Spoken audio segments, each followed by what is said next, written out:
Hi everybody, this is Agnes from Sediment, and today let's look at 5 reasons why Riesling is the most underrated white grape variety.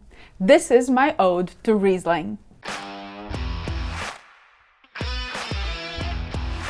I know. Riesling is a well-known grape variety worldwide. In my other video about underrated red grape varieties, some commented that the grapes I mentioned there are well-known. Just because that something is relatively wide known does not mean it cannot be underrated. I mean, everybody knows The Who, but I still think it is one of the most underrated rock bands ever. Anyway, let's go back to Riesling. If you want to have my honest opinion, I don't think we appreciate it enough. This grape variety is so misunderstood not only by everyday wine lovers, but also by more engaged wine enthusiasts. Sometimes it is associated with sweetness and oftentimes criticized for it. There are wine lovers who are obsessed with the idea that good wine must be bone dry, but it is not the case. Good wine must be balanced, and Riesling can masterfully balance sugar on your palate. Because of its elevated acidity, it is also perfect with a wide range of foods, some of which are considered wine killers, such as asparagus, artichokes, and different curries. And yet, Riesling almost always also tastes well on its own. Is there any other white grape that is so well known and recognized, yet so misunderstood at the same time? I think not. Riesling is great, and here are 5 reasons why.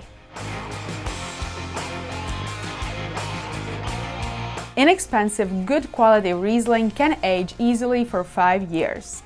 Premium quality Rieslings, however, can age 10 to 20 years no problem. For some wines, it is the residual sugar that will ensure their longevity. However, even if Riesling is made in a bone-dry style, its high acidity will allow it to age gracefully. Doing so, these wines will develop a range of tertiary flavors, adding complexity both on the nose and palate. Just last week, I tasted 1982 Domaine Wachau Riesling Achleiten Cabinet, older than me, yet it looked fresher than I do.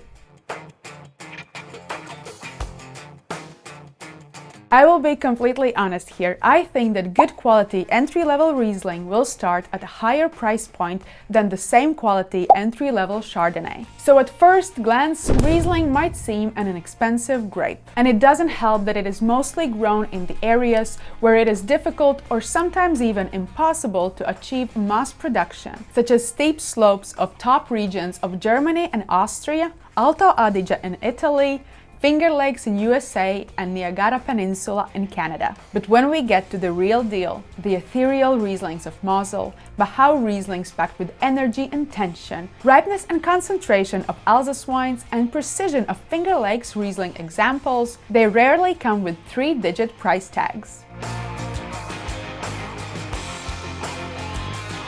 Riesling is extremely versatile grape, and being the chameleon that it is, it nails, almost over-delivers in every category. Zesty and refreshing sparkling wine?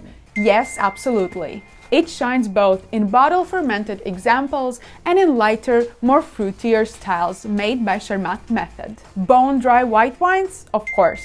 I have several examples from Clare and Eden Walleys, Australia that are packed with intense flavors of citrus fruit. Also, Germany is producing increasingly more and more dry-style Rieslings from their top vineyards, and those can easily outlive some of the best Burgundy white wines. Light-bodied, semi-sweet wines? Yes. And not only simple style fruit bombs, but also age-worthy examples with an aftertaste that lasts for days, that will impress even the most critical wine professionals.